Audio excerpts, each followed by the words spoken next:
everybody. It's great to have you on board, and it's Paula Nutting with your Ask Me Anything program for this month of April. And today I'm so excited to have someone closer to home versus internationally. And this month we feature Chris Reed, who is a Bowen practitioner who teaches Bowen. And it's one of those fields that's got some great history because it's Australian based, originally from Tom Bowen down in Geelong, but we're going to get Chris to answer all those questions for us when we get him on board, and for you to ask any questions that you might have on what Bowen is, how you can apply it and adapt it if you're a remedial massage therapist or myotherapist or whatever clinical field that you're in.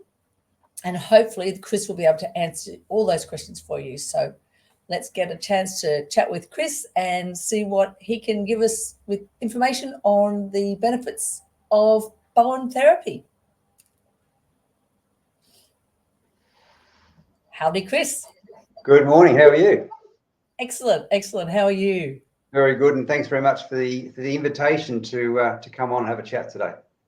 Well, I'm more excited about two things. One, that it's not daylight savings anymore, so I can't get the times wrong again. And B, that I've got an Australian. We've got someone from Australia talking about something that's quite passionate. And the background of Tom Bowen is quite amazing. But give us a background about you first. How did you get involved in the industry? Where did you come from? What's the Chris Reed story? Well, for 20 years I was a chef, Paula. Worked in restaurants in Australia and overseas, and was very happy doing that. But my wife was a nurse, and we met at 15 and 16, back as you did back in the day. And she went into and studied nursing, and I was always really intrigued by her study. And I think you were a nurse in a past life too, weren't you? And I mean, some of the conversations that nurses have around the dinner table and those sorts of things when they work with their colleagues are quite remarkable. But I was just intrigued by her study, by the human body. And while I was working as a chef, I come home one day. I was about 35. We had two small children, and I said, "I'm going to do nursing." And she said, "No, you're not." I said, "Okay, right. Well, I want to do." She said, "Well, what's this about?" And I want to do something. I want to do something more. I want to make more of a difference, I suppose, is what I wanted to do with life. You know, it was great to be able to cook for people and give them a great meal, but it just wasn't, floating my boat anymore. I think I always want to make a difference in people's lives. So we did a bit of a list of what do you want this new job to be, or what? So I looked at, so I wanted it to be sort of medical or quasi-medical, if you like. I wanted to sort of make a difference in people's health. Yeah. So we decided to do massage. So she said, "What have you ever thought about being a massage therapist?" And I thought, "No, I've never thought about that." So I started off one day a week, traveling to Melbourne to do a certificate for remedial therapies back then, about 1997. Yeah. And one day a week, it took me a long time. But anyway, we finally got there. But partway through my study, I met, I was at an aunt's, she was dying of cancer. And she had decided 6 months before she died, she'd invite everybody that would come to her funeral to come and have a party with her. What a great idea. Yeah. Fantastic. And a distant aunt said, "What are you doing, Chris?" I said, "I'm doing massage." She said, "Oh, have you thought about doing Bowen therapy?" I said, "I don't know what that is." And I just thought it's just another massage technique. And look, I'm pretty happy. I'm pretty full learning what I'm learning. She said, "Well, my daughter's doing it up in Hamilton. Why don't you come up and check it out?" And she was actually working in Ozzie Rench's clinic. She had taken over Ozzie Rench's clinic because Ozzie was off teaching around the world. And she was a naturopath. So just to appease her, I said, "Look, I'll come up and have a chat." And thought, "Oh, here we go. There's a couple of wasted days." But anyway, the night before we got up there, I said to her, she said, "You're coming in and watching tomorrow and seeing what we do?" I said, "Yep." I said, "How many have we got booked in?" She said, 25. I said, "You got 25 tomorrow?" She goes, "Yes." And I'm thinking straight away, I wouldn't be seeing 25 if I was doing massage, I don't think, would I? So she had 3 rooms going. Sometimes she would have couples come in, but what it was that blew me away was the diversity of client that she saw on that one day that I was there. She had severely disabled client come in. She had babies come in. She had really elderly people with Parkinson's come in, and everybody else in between with sore backs, sore necks, and just a real range of clients. And I'm thinking, I don't know that I'll be seeing this client with my massage skills. At that time, So that's what really intrigued me. And then, long story short, I come back to Geelong. In the newspaper, as they were back in those days, there was an ad, first course of Bowen therapy happening in Geelong ever, since obviously Bowen had passed away. And it was happening in 2 weeks' time. So I signed up, and as they say, the rest is history. So I did the basic training back then, and it's sort of, you got to be careful when you start doing something like Bowen therapy, or it can take over your life, can't it? So within Yes, we know that. that's exactly right. So within a couple of years, I was attending a conference, a Bowen therapy conference, and seeing all these amazing people that I'd read about, and that. So I was just really enthralled.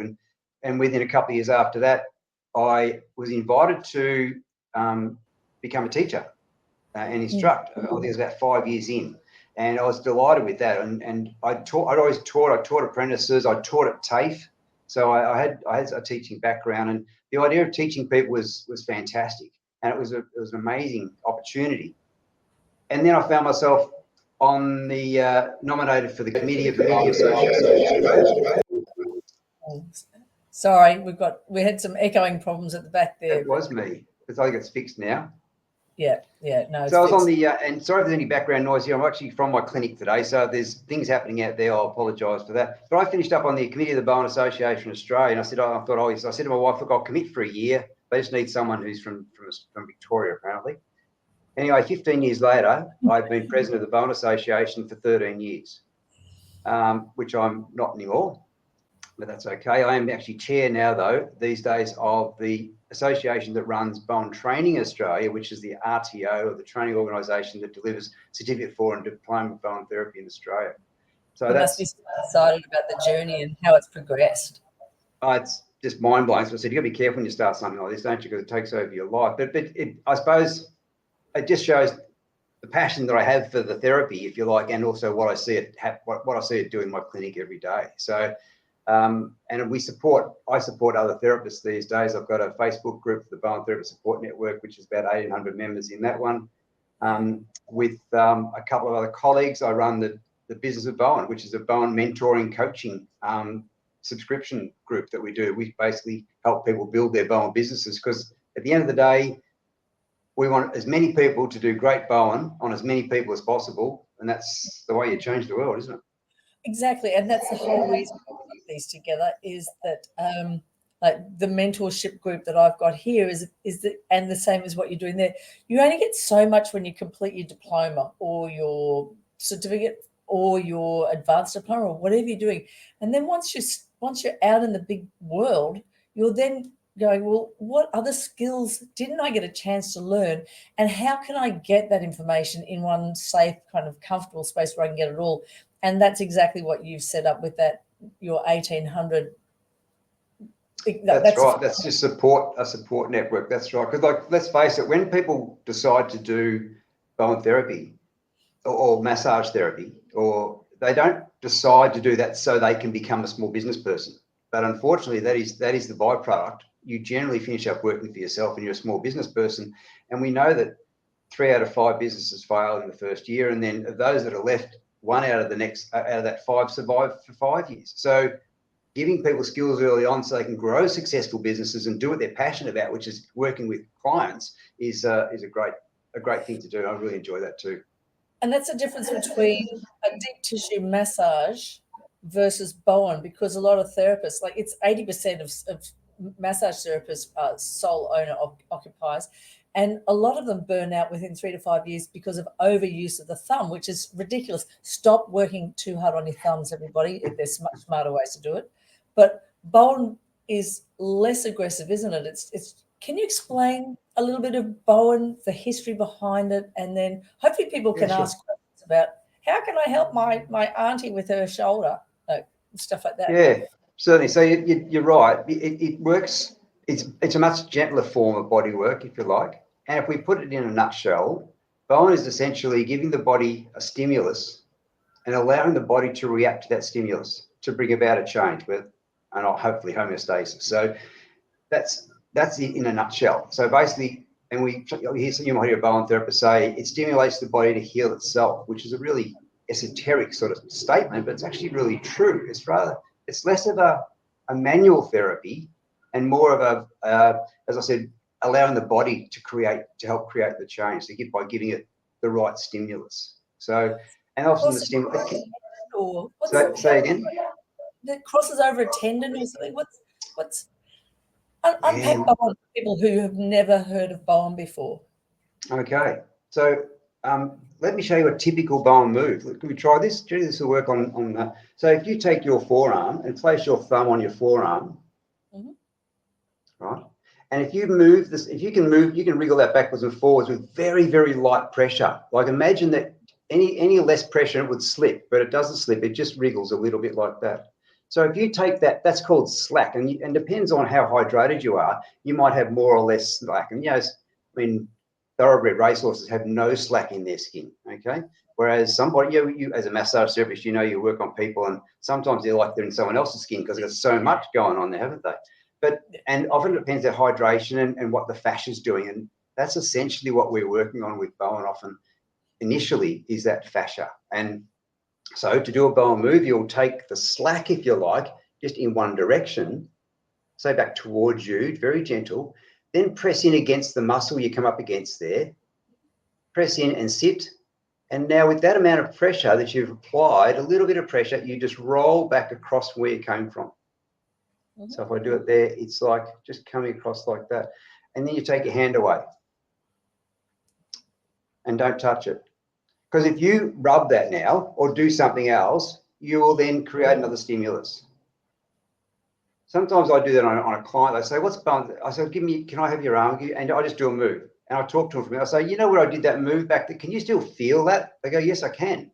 So if you can feel it, the body's aware, the brain's aware, there's stuff going on with that. Now, whether that muscle was short, whether the fascia needed hydration, whether, it's connected to viscera via association neurons at the spinal cord level. There's so much can happen when you give the body time to think about what it just received.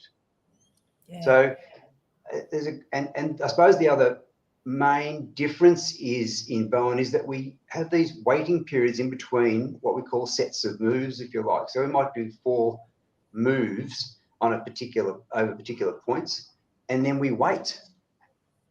And the wait is really interesting because clients go, how come you're sitting over there at the desk and you're not working on me here? I come in for an hour of work, I thought. And you say, well, the body's doing the work. We're just giving it a stimulus. Do you know what I mean? So you might have a 2-minute wait. Or you might, and some, it's really interesting. Some Bowen procedures have a 5-minute wait. Some have a 20-minute wait, where you do the prerequisites, you do the procedures, because we're looking at something really specific here. And you say, right, I'm going to let you rest for 20 minutes, and then you might even leave the room. You might sit quietly. You're not going to chat, because if you chat, what are you doing? They're thinking, aren't they? They're thinking about what they're feeling. They're having a conversation. So and then that's it for the day. No more work done after that last move. Don't go and get a massage. Don't go and have a hot shower. Just let the body go with that stimulus for the rest of the day and tonight while you're asleep. And sometimes that's hard for people to grasp, but when the client comes back and says, oh, wow, that was amazing, the changes that occurred throughout the week. So when they walk out the door, that's not going to be as good as they feel for the rest of the week. It's going to continue to work for them sometimes. So we rarely retreat under 7 days if we're going to have a retreatment, unless someone re-injures themselves or something like that. So there's some sort of specific I talk about it as being working within a Bowen framework or Bowen philosophy.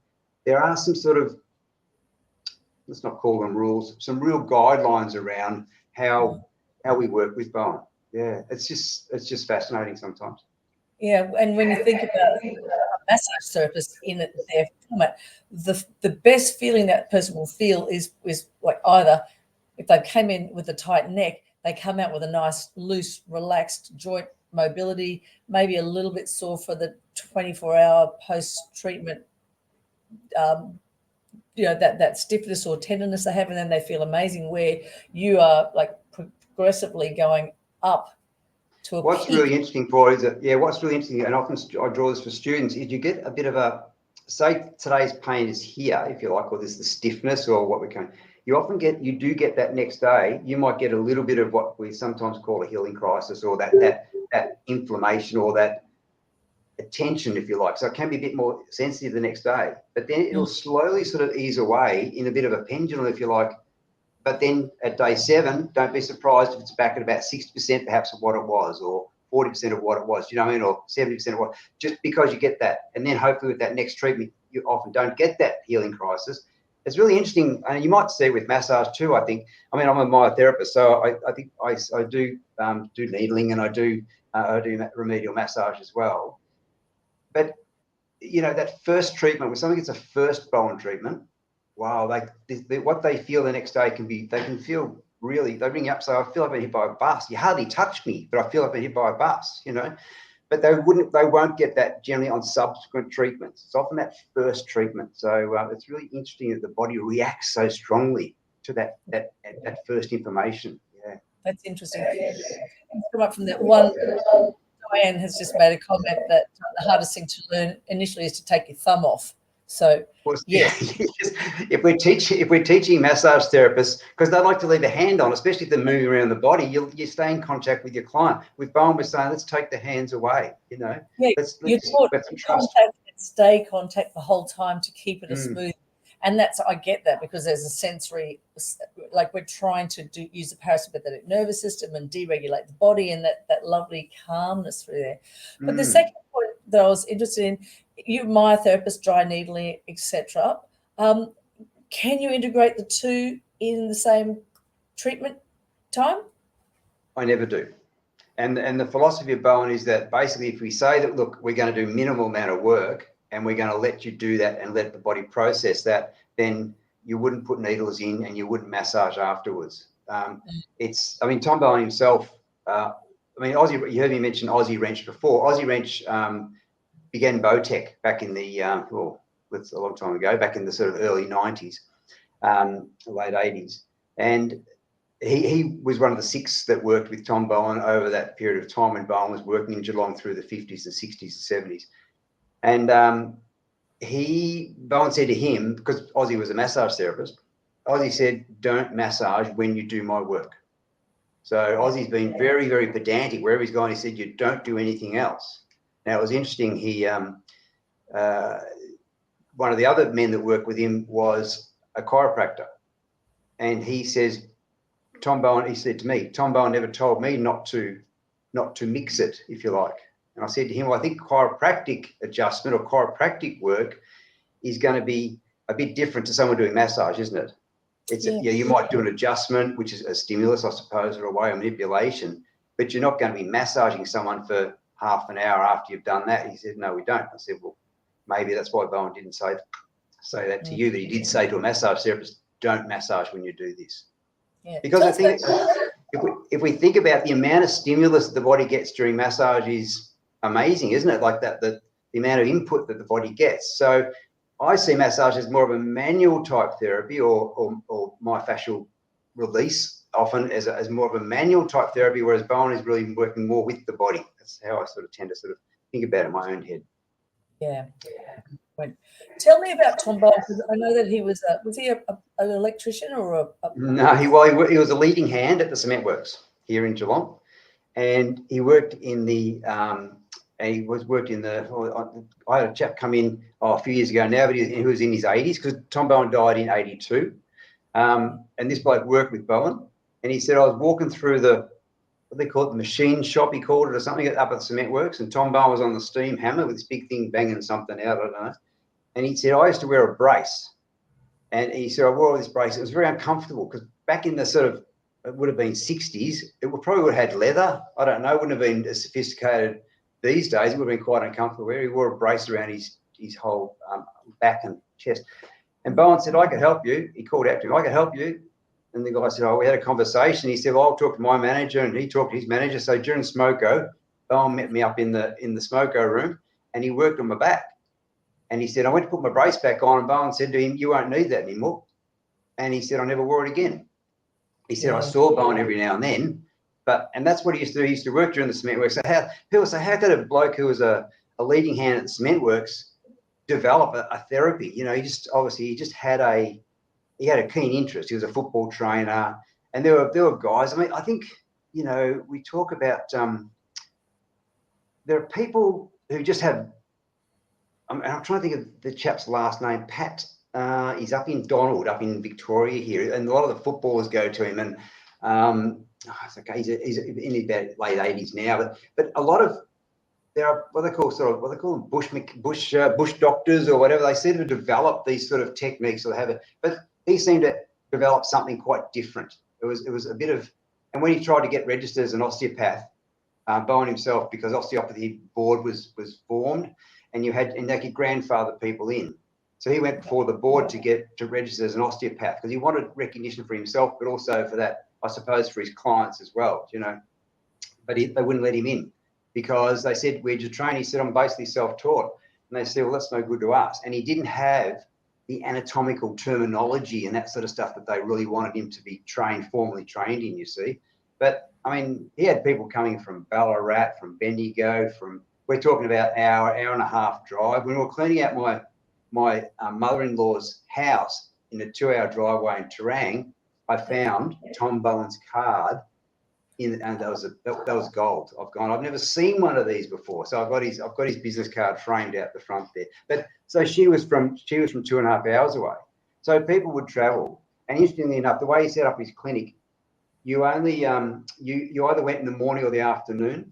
You'd ring up and they'd say yes, come in the morning or come in the afternoon. So when they get there, because I treat one of his late receptionists comes in for treatment with me. And interestingly enough, I said to her when I first met her a number of years ago, "When's the last time you had a Bowen?" She said, "When Mr. Bowen worked on me." I said, "Okay, well, no pressure there." So, but they would turn up and people would be lined up out the gate of the clinic before they got there, and they'd come in the back door. So they'd let people in, you'd pay your money, and you'd get, you know, those raffle tickets with the tear off bit? You'd take one of those and you'd go and sit down. So it had your number on it. So they just worked through the numbers. Now, they estimated, the government did a review, and they estimated that he did about 17,000 people a year. So if you do the math, it's around about 100 and something people a day would be seen by that clinic. And, you know, and sometimes he did have these other guys working with him. Most of the time, he was the one doing the work. So it's incredible that, you know, he had such a reputation, and it's wonderful to see people that have worked. I had a ring.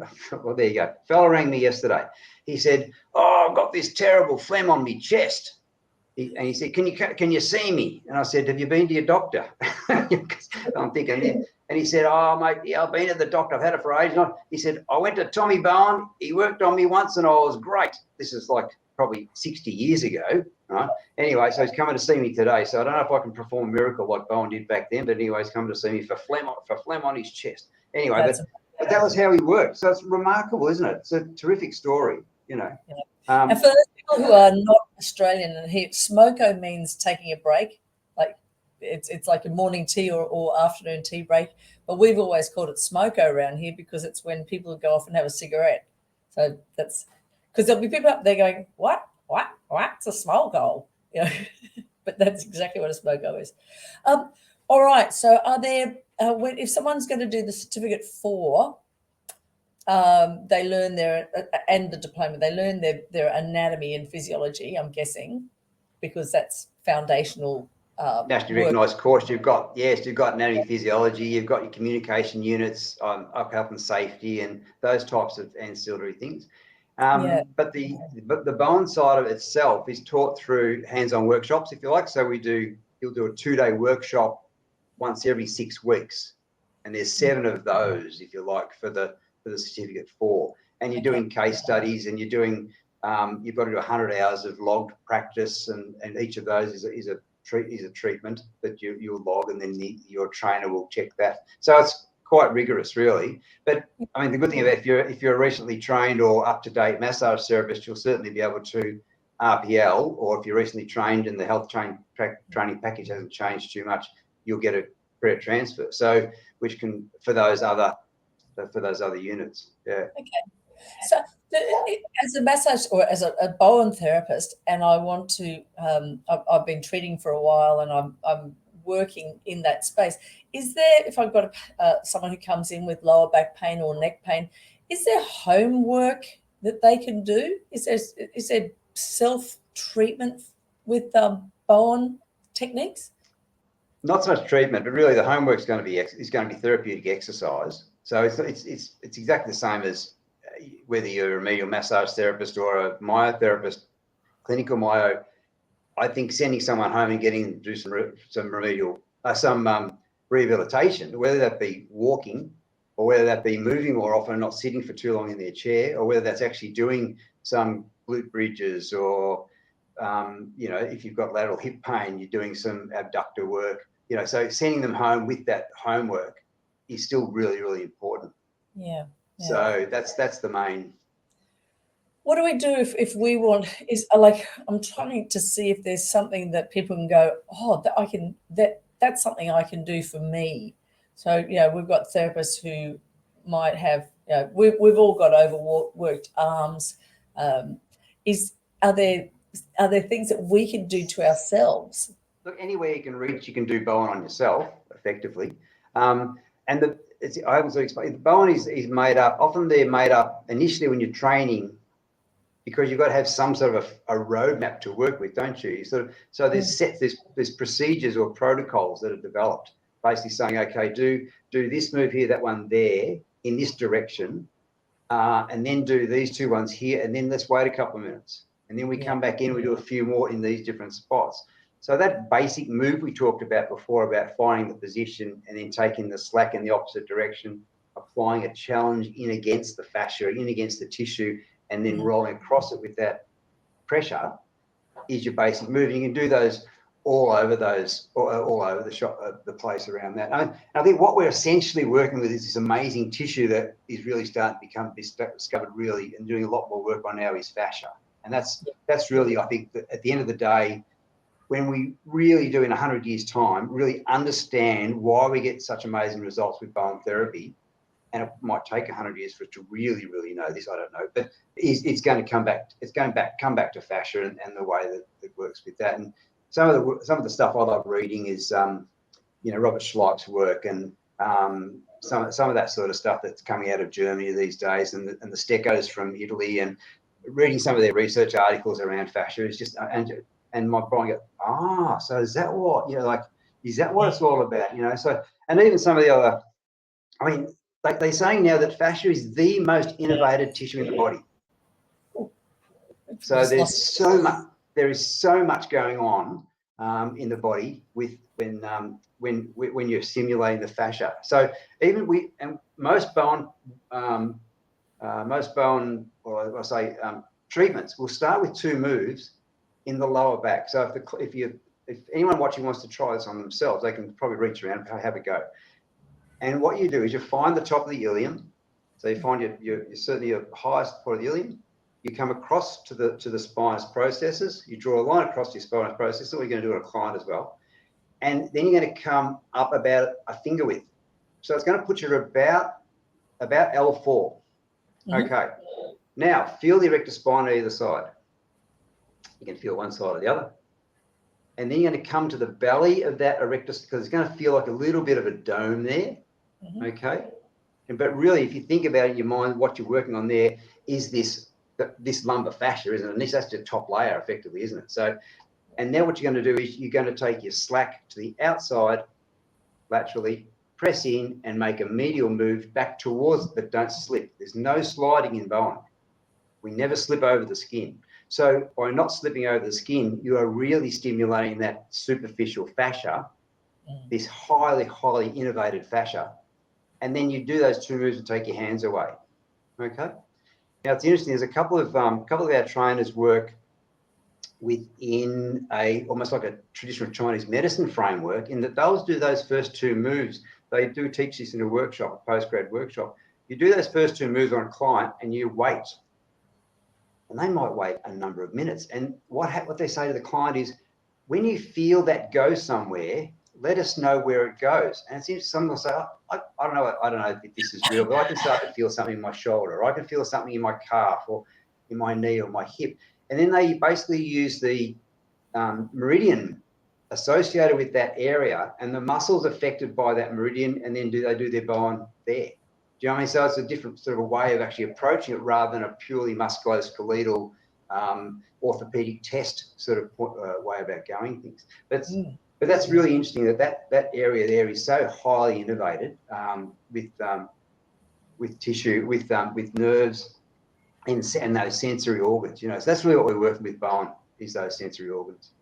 Yeah, and that's the way we should be working. And you know, the more and more that we talk and read about the research around it, it's actually that we are working far more on the connective tissue, so our superficial and then deeper fascia, and how they talk to each other, and that functional, actual functional anatomy, like what we learned at school, is really being challenged nowadays. Gil Headley. Really, have you seen? What's his name? Oh, it's going to come back to me. He did the fuzz speech years ago. Gil Headley. You just seen he's been putting out some little snippets just recently, saying, you know, origin insertion, really, because it's all connected through connective tissue. Because they used to take the connective tissue away so they could get at the real stuff, which was that muscle. But now we're learning that the stuff that was around the outside was actually probably more important than the muscle. So it is interesting. Yeah, and I'm lucky to be interviewing him in June. So that'll be great. Really excited about that. He's amazing. It's just like you flick a switch and you sit back and you just listen. He's wonderful. Yeah, absolutely. Phil was saying, how do you convince the modern population about Bowen? So Phil did his Cert 4 in massage therapy, and how much of that goes to the kudos in the Cert 4 in Bowen therapy? So he's got two. It would depend how long ago you did your Cert 4. Just finished, I believe. Just finished, yeah. So that would, if it's the same training package, you'll get credit transfer straight across. So there'd be no fee for those ancillary units. So you just have to learn the Bowen side of it, if you like. So how do we get there? Well, I've been in Geelong a long time. Tom Bowen was from Geelong, and I still meet an awful lot of people who say Bowen therapy, what's that? But there is a lot more around these days than 20 years ago when I learned. So it's a bit of a slow burn, Philip, I think. But the best way is word of mouth. It's a bit like anything. If you get somebody, most of my clients come through word of mouth. It's like, you know, I felt great. I tell my friend. That's how it works. But really, and it's like any other business, I suppose. Getting out there, letting people know you're there is the other thing too. But yes, and it is. What's interesting, sometimes we have massage therapists who learn Bowen who would like to convert a lot of their massage people to Bowen. Some will, but some people just like that whole with the oil or the cream and that whole process with massage. So you may never convert them, but they might not be coming perhaps if they come in one day and say, look, my wife's had a baby and we've been up all night and the baby's got colic, and you say, you know, Bowen therapy has got can have some great results with colic. And they say, yeah, the baby's only 2 or 3 weeks old. You say, bring him in. I mean, last week I had a 5-day-old baby in here, the mother brought him. I said, how's he going? She said, well, he's going pretty well. But if you could do what you did for his brother 3 years ago and do it on this guy, that'd be amazing. So, you know, things like that, like working with conditions like that. Bedwetting with children is another one. We have a great protocol for bedwetting. They did a big study in Bulgaria with Bowen therapy on bedwetters, and it came in at about 75 to 80% success after about 6 treatments. I need that. My 4-year-old grandson has just started that again, so I'll be definitely. That's kids. They'll come in. They'll be wet for 7 nights a week, and within 6 weeks they're dry. You know, and that's 75 to 80%. That's no drugs. That's just Bowen therapy and some dietary recommendations. It's amazing. You know, so that sort of thing. And night terrors with toddlers is another one. I don't know if you ever know night terrors. Like toddlers will wake up screaming, and you can't really wake them. They're sort of in this, in a state. It's not really, but they can go on for an hour or an hour and a half. I've had remarkable results with that. Just a little gentle treatment that takes about 15 minutes, probably about, I don't know, 15 moves on the body, if you like, but very gentle on a toddler, and can be resolved. So they're the type of things that's how you convince somebody the power of Bowen therapy is often when you do it on something that maybe you might not use massage for, perhaps. You know? Yeah. It's interesting. Yeah. I wonder if you can guess the most Googled question about Bowen therapy is, can Bowen therapy help anxiety? That's the most asked questions on Google when we did the SEO work. So it's remarkable what people are sort of looking for these days, you know. And if we can help, and you talked before about working with the sympathetic, parasympathetic system and getting the body to slow down a little bit, you know, just to sort of to de-escalate, to modulate that.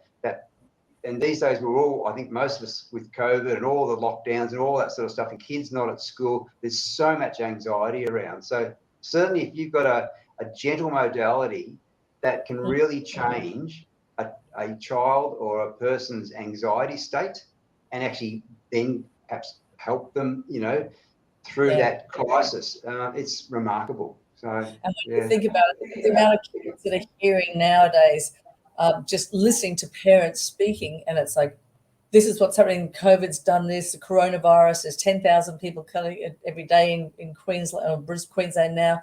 The long COVID. Oh, schools are super spreaders. So, you know, what kind of anxiety message are we sending to our children just in the way we're speaking? So, yeah, anything that's going to help with anxiety, because anxiety across the planet has escalated, and the statistics are quite dramatic on the Gen Y, the younger kids, and how they're really not managing stress at all. Chris, Anthony has asked, can you talk about the significance of the tailbone and the TMJ connection in Bowen, please?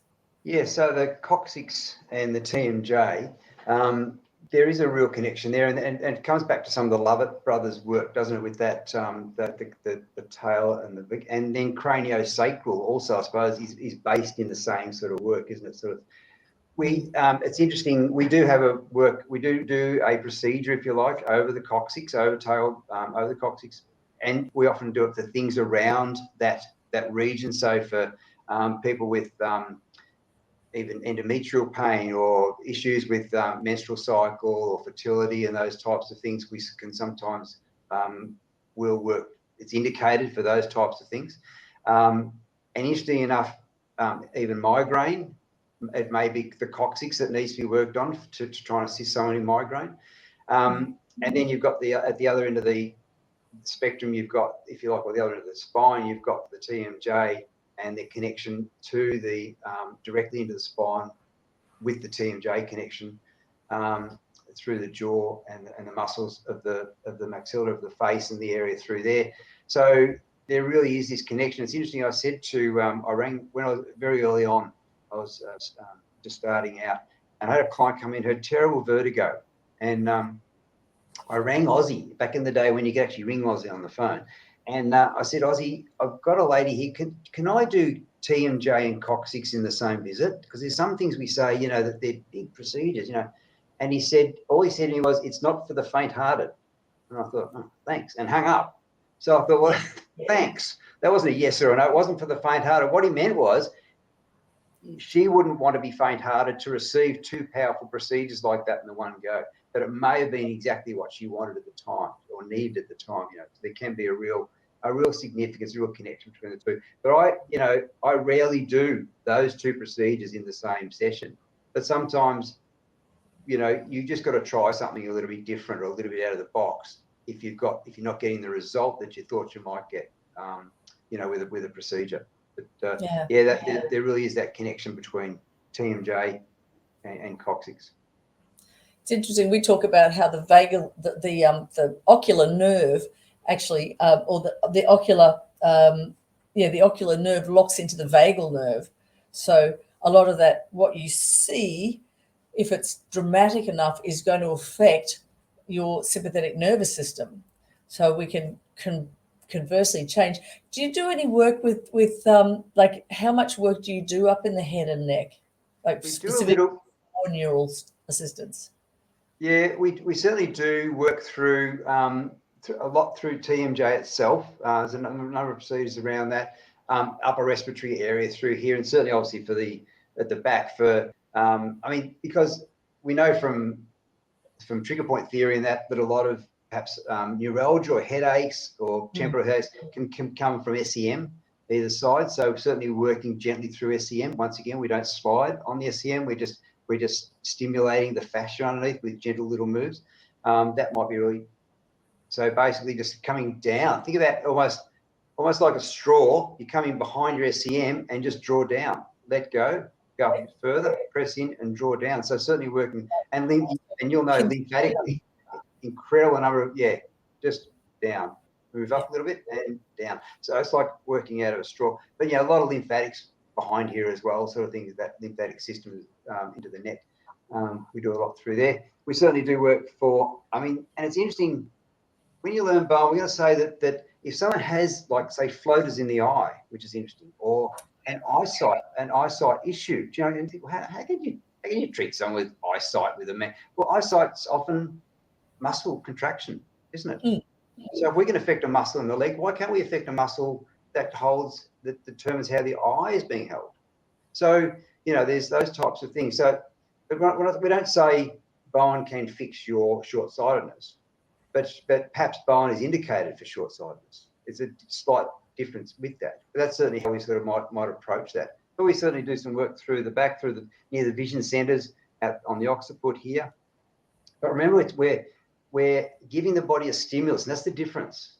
And that's how we can, another one is constipation. That's remarkable results for constipation, especially with little ones. Kids, 10 days. This woman brought this child in. She was probably about 3. She said, and this woman was a nurse, and she said, look, we've put everything down it, we've put everything up it, we just cannot move this. And the little kid's sitting on her knees. So I did this little move on her, these little few moves on her, and she went home and went to the toilet. So, and I had a similar thing with an 80-year-old woman in a nursing home who was terribly constipated in a wheelchair, and I treated her there. She went within an hour. It's interesting. So doing some work on the fascia and the corresponding and similar muscles stimulates the organs. It basically gets that going. So every day I go, wow, this is amazing stuff. But I tell my students, this isn't miracle therapy, okay? We don't fix everybody, but some of the results you're going to get from time to time, you're going to go, wow, was I involved in doing that? And that's not me doing it, it's actually the technique, and their body is doing it, which is what's quite remarkable. Yeah, no, that's what Fee was saying before. She agrees. So many people think that we must be hands-on all the time and have the mindset that small moves are actually doing nothing. So, we have that the same with teaching the neurolymphatic point work. We're actually targeting this. It's the same. It's the spinal reflex endpoints that are sitting in the fascia, and we're working specific areas. But for us, we'll apply a strength test before and after to see if we've actually changed that neurological loop. But it's still the connective tissue. It's still the fascia and how it affects the muscle, the viscera, the surrounding plexus. So, when you talk to Robert Schleip, he may tell you that they're really starting to find now how fascia can affect the autonomic nervous system. So that's remarkable. That a big effect on the autonomic nervous system through doing gentle work. So.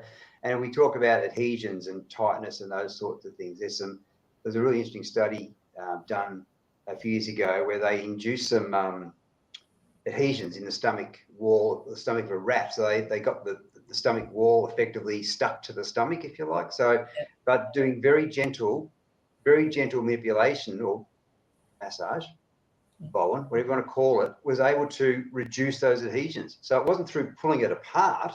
It was actually through very gentle work that you can reduce adhesions. So like if someone's got a trigger finger and it gets caught all the time, it doesn't sort of work. You do some very gentle work across that tendon or that joint where it's coming through. Sometimes it just changes, and then you go, I got a guy in the other, he says, look, my fingers don't get stuck no more. I said, that's fantastic. It is interesting, isn't it?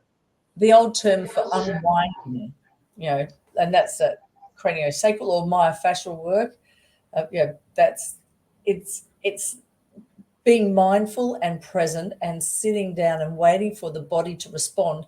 And we're not forcibly changing, but we're guiding and assisting. And I think that that's the role of a good therapist is to stop beating people up and putting our mental force onto this is the outcome that I'm going to give you versus I'm going to be here and I'm going to facilitate the body, as you say, the healing. It's the journey of wellness. It's how they can flip from dis-ease to health and moving it in that forward move. And John Sharkey talks on it. Robert Schleight talks on it. There's so many. Aubrey Gowing talks on it. There's so many like high level presenters and researchers that are all saying the same thing. We're the only change we can really make is a placebo change, and there's nothing wrong with placebo at all, because if someone says I have had pain for weeks, but I knew I was coming to see you today, and what do we hear? They woke up and the pain's gone. Happens all the time. It's great. Yeah. I don't know why I'm here. I feel like a fraud. Yeah. But you mentioned before about being present and being in the moment and that sort of thing. There's a great study done by Lorimer Mosley, the fantastic physio researcher out of Adelaide, where they're working on people with chronic regional pain syndrome. And they had their hand, one hand was hidden behind a wall. They couldn't see their hand.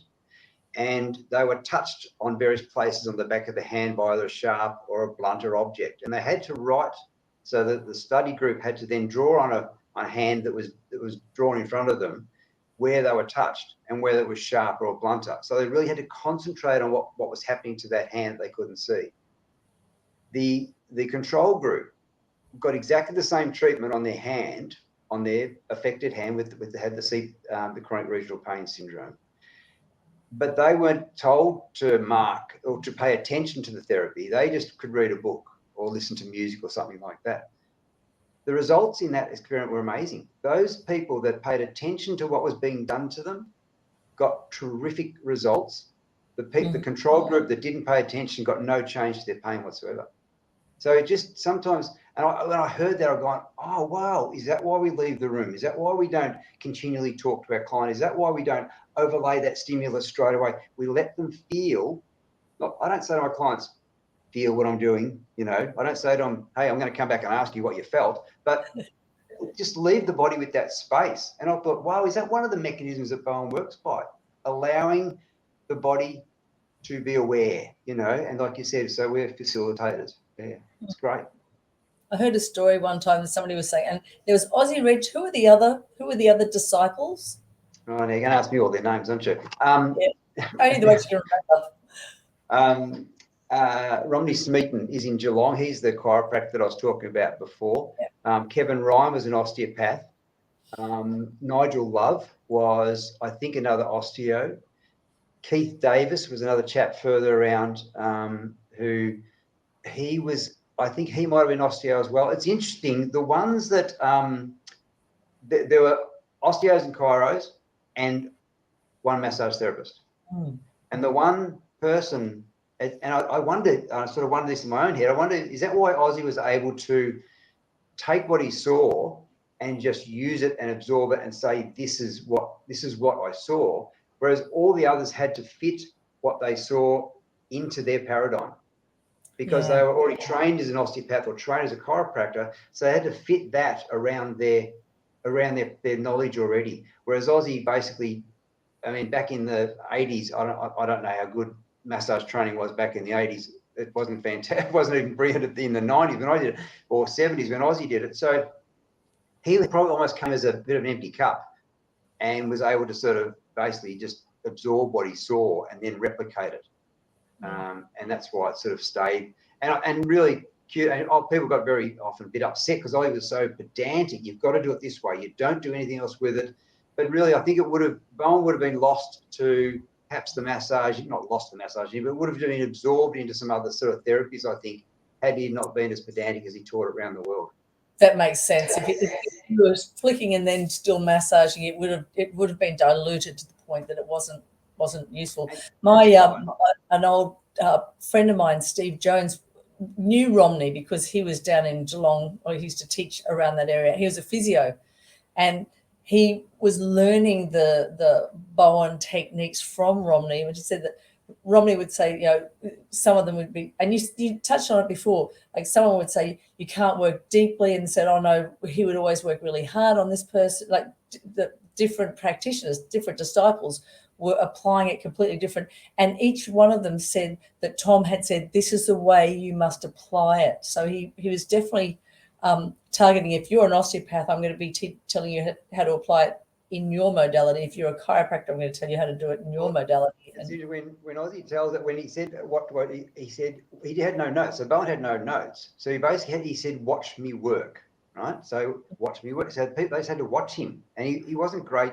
He wasn't a great communicator. In fact, he had these glasses because he was quite deaf, and he had these glasses that had this really innovative hearing aid on the arm of the glasses, and they reckon that he often turned it off, so he wouldn't talk to the client either.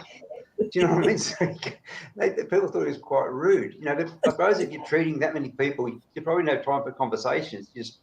You just did what you had to do and you got out of the room. He always had an assistant with him. So he'd walk into the room, there'd be a card, he'd look at the card, he'd do what he had to do, he'd walk out of the room, and the assistant might say, oh, Mr. Bowen wants you to turn over now. So they'd help them turn over, he'd come back in, he'd be doing. So he'd be going to these 4 rooms, quite remarkable, really.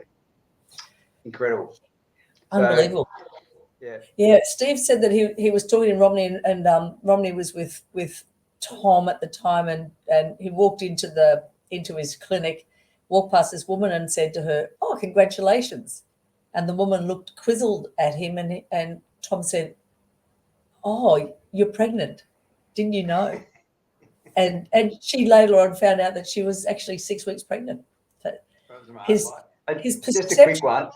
I had this old farmer come into me, and he was telling me, he said, I had a sore back. I was complaining to my mate I had a sore back, and he said, I'll go and see Tommy Bowen. He said, I'm not going to those. Anyway, so he said he rang this guy up at 3 o'clock in the morning one day because his back was absolutely killing him. And he said, what was the name of that bloke?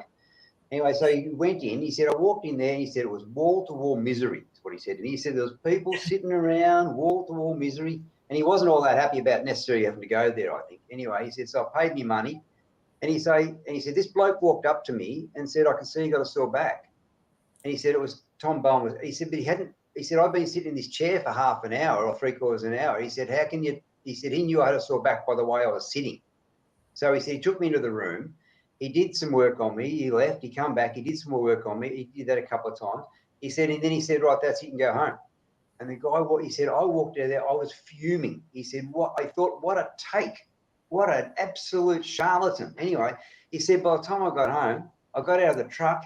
He said, my back was bloody fixed. I couldn't believe it. And this guy swears like a trooper, but it was amazing. This grumpy old farmer had this result when he thought he'd been taken for a ride, So, yeah, terrific stories. They're just a remarkable man. And in fact, the way that I think the fact we're so lucky that Ozzie was able to take what he saw and write it down effectively and put it into a way so it could be taught around the world. I mean, one of the biggest areas that's spreading to at the moment is there's a physiotherapist in Bulgaria at the moment, Georgi Ilishev, and he's doing remarkable work, and they're doing studies over there. And that Eastern Europe is a area of remarkable change, and a lot of Bowen therapy being taught over there at the moment. And obviously, it's, UK and America and other European countries. But yeah, it's terrific.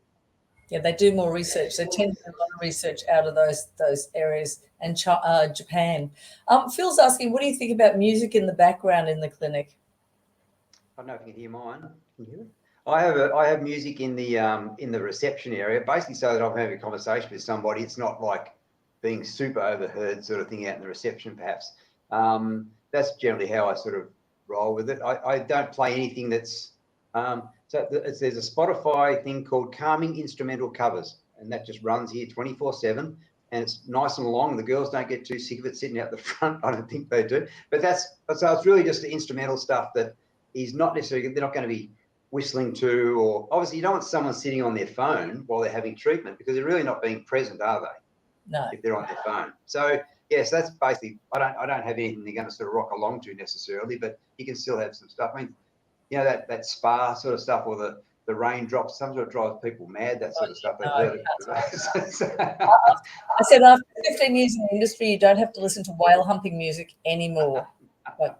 That'll be hump whales, I think. But anyway, I know what you're talking about. Oh, I know.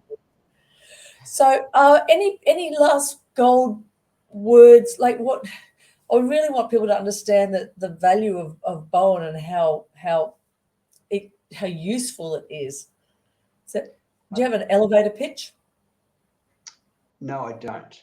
I don't have an elevator pitch because I'm talking to professionals here too. And so, but seriously, if you, as a way of actually just, well, two things, you mentioned it really early on about how you can extend your life as a therapist. If you can incorporate Bowen therapy into your practice, and you might have a day of doing Bowen, you might have a Bowen therapist, Bowen client or 2 or 3, and then have a couple of massage. You're going to extend your life, your therapy life. I'll be doing Bowen until Ozzie just turned 90. He can give you a treat. I mean, you can do it. You can do it forever if you want to. But also, it just it's going to expand your practice as well, because you're going to be treating day-old babies, women for fertility, elderly people in nursing homes, people sitting in wheelchairs, fully clothed, and getting results. So that's the amazing thing. I think that Bowen is so versatile, and it's not just for musculoskeletal problems. I think is the other side too.